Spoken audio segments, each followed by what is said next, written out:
All right, ladies and gentlemen, you are going to need the addition and subtraction equations notes.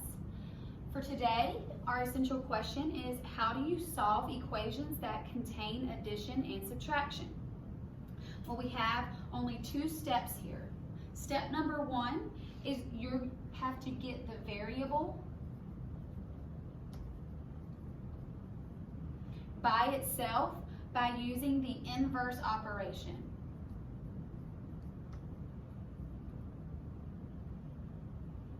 Step number two is what you do to one side of the equal sign, you must do to the other. So we're going to have a couple examples here. So example number one, C plus 2 equals 5. Now obviously I can look at this and I may know what the answer is, but it's not about just knowing what the answer is, it's about knowing the process to find the answer. Because numbers like this, it's easy for us to look at and know what the answer is, but when the numbers are fractions or decimals, we're going to have a little bit harder time knowing the answer. So it's vitally important that we understand the process. Well, the first thing that we have to do is we have to look at the plus sign right here. And the inverse operation of addition is subtraction. Inverse means that it's its opposite operation. So the opposite operation of addition is subtraction. So we're going to say subtract 2. So if I have 2 and I subtract 2, I know that that gives me 0. So basically they cancel each other out. What I do to this side, which is step number 2, I do to the other. So if I subtract 2 over here, I subtract 2 over here. So 5 minus 2 gives me an answer of 3. So I'm saying that C, because it's over here by itself, equals 3. And again, like I said, I could have looked at that and go, oh yeah, 3 plus 2 is 5. But again, it's all about knowing the process. Let's look at the next one. Number 2.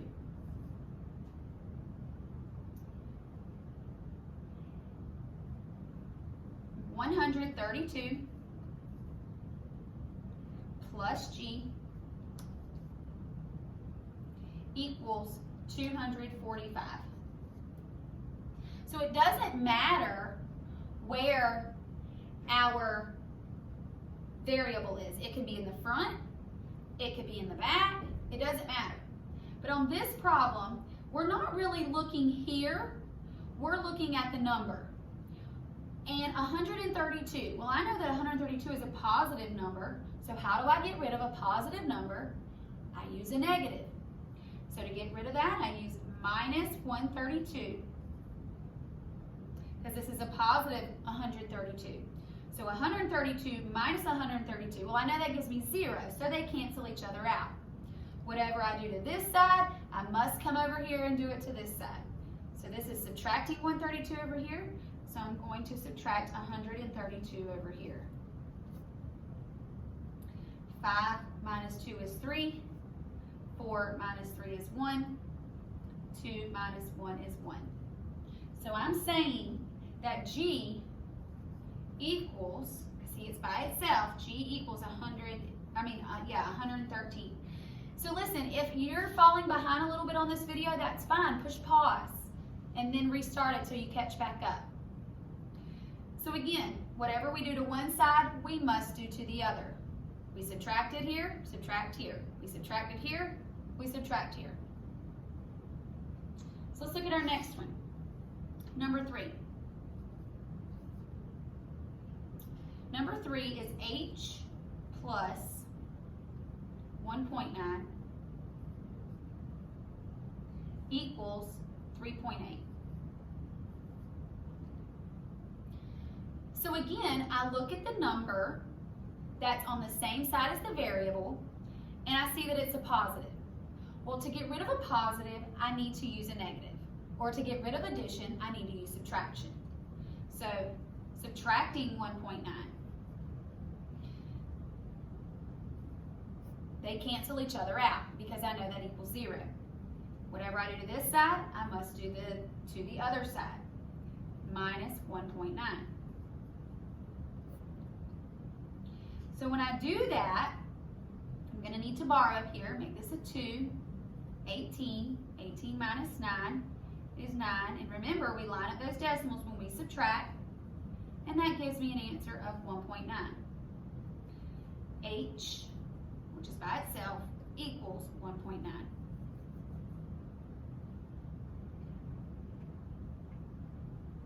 Now let's look at the next one.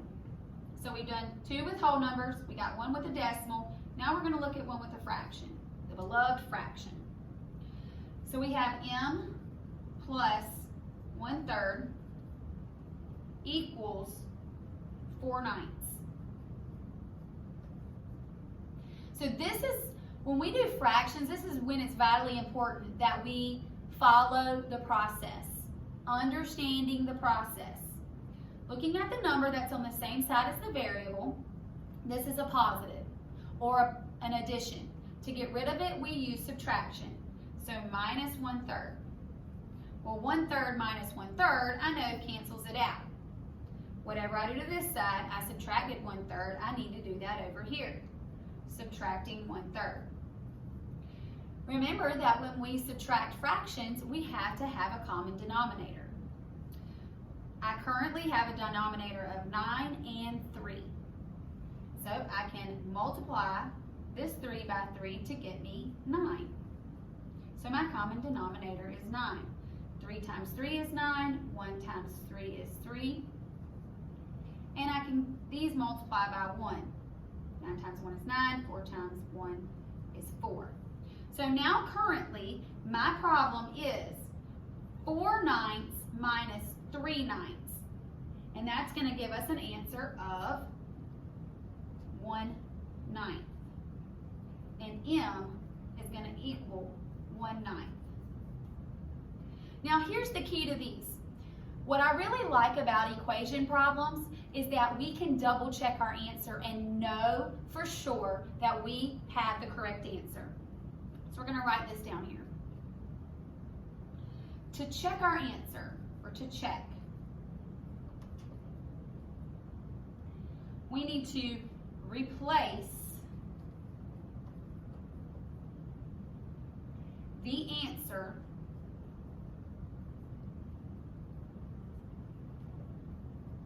for the variable. So when we're dealing with equations, we can know for 100% whether we have that answer right or not.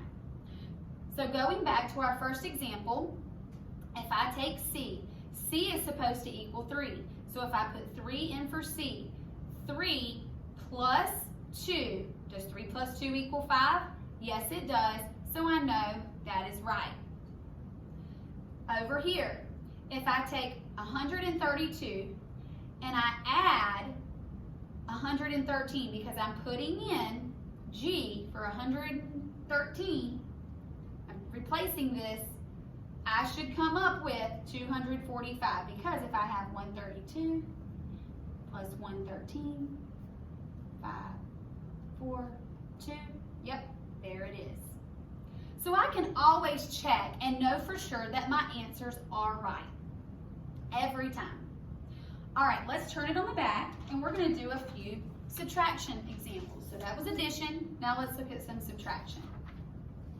So on the back, let's look at, or let's write subtraction, because those were addition. And again, if you get behind, just push pause. So our subtraction example, number 1. A minus 5 equals 9. And again, I could probably look at this and go, oh, I know what the answer is. Well, here's a common misconception that a lot of kids say. They'll go, oh, it's 4. Well, if I put in 4 for A, 4 minus 5, does that equal 9? No, it does not. You got to be very careful with this. So again, we're going to follow our steps. We have to look at the number that's on the same side as the variable. So we're looking at -5. Well, if I have -5 and and this is subtraction, the inverse operation is addition. So I have to add 5. So negative 5, if I owed someone $5 and I gave them $5, I would be breaking even. So that means I would get to 0. So they cancel. What I did to this side was add 5, so I do the same thing over here. Add 5. And that gives me an answer of 14. So I'm saying that A equals 14. And again, we're going to use the same process, and we're going to say, okay, is 14, I'm replacing that with A, 14 minus 5, is that 9? Yes, it is, so I know that I'm correct. Let's look at the next problem, number 2. G minus 25 equals 52. Again, I'm looking at the number that's on the same side as the variable. This is a negative 25, so I add 25. This is subtraction, so I use addition because it's the inverse operation. So they cancel each other out. Again, if I owe someone $25 and I give them $25, I've broken even. I've added on this side, so I'm going to add on this side. So that gives me 7 and 7. So I'm saying that G equals 77. 77, I'm going to replace that with G. 77 minus 25 gives me 2, gives me 5. Oh, there it is. Check, I have the right answer. Now always remember, when this is a subtraction equation, the bigger number needs to come up front. So if your answer ends up being smaller than the number it's behind, we've messed up somehow. Let's look at number 3. Only 2 more examples. So we have H minus 2.1 equals 5.8. Again, we are subtracting. So when I subtract, I need to use addition to get rid of it.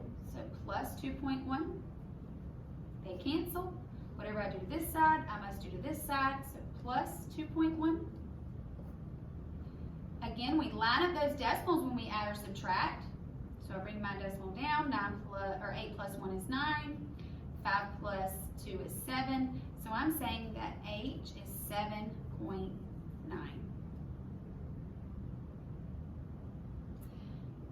Again, I could double check this by saying 7.9 minus the 2.1 because I'm just replacing it, putting it in there, making sure I'm right. 5. Yep, that would be right. Now let's look at our last example, number 4. S minus 1/3 equals 7/9. So I'm subtracting. So again, to get rid of it, I use the inverse operation, which is addition. So plus 1/3. They cancel. Whatever I do to this side, I must do to this side. Again, I have to have common denominators when adding or subtracting fractions. My common denominator here would be a 9. So how do I go from 3 to 9? Times 3 times 3 gives me 3 and 7/9. And I'm adding. Remember, I'm adding. So this is a plus. So 7 plus 3 is 10 over 9. Ooh, that's an improper fraction. So I'm going to need to turn that into a mixed number. So if I bottoms that out, 9, 10 gives me 1. So I have an answer of S equaling 1 and 1, 9. So remember, when we are adding and subtracting equations, the main thing that you have to remember is you have to use the inverse operation. If the problem is subtraction like these, you have to use addition. If the problem's like this, and it's addition, you're gonna need to use subtraction to be able to solve. Remember, you can replace your variable with your answer and double check to make sure you're right. This is all about process.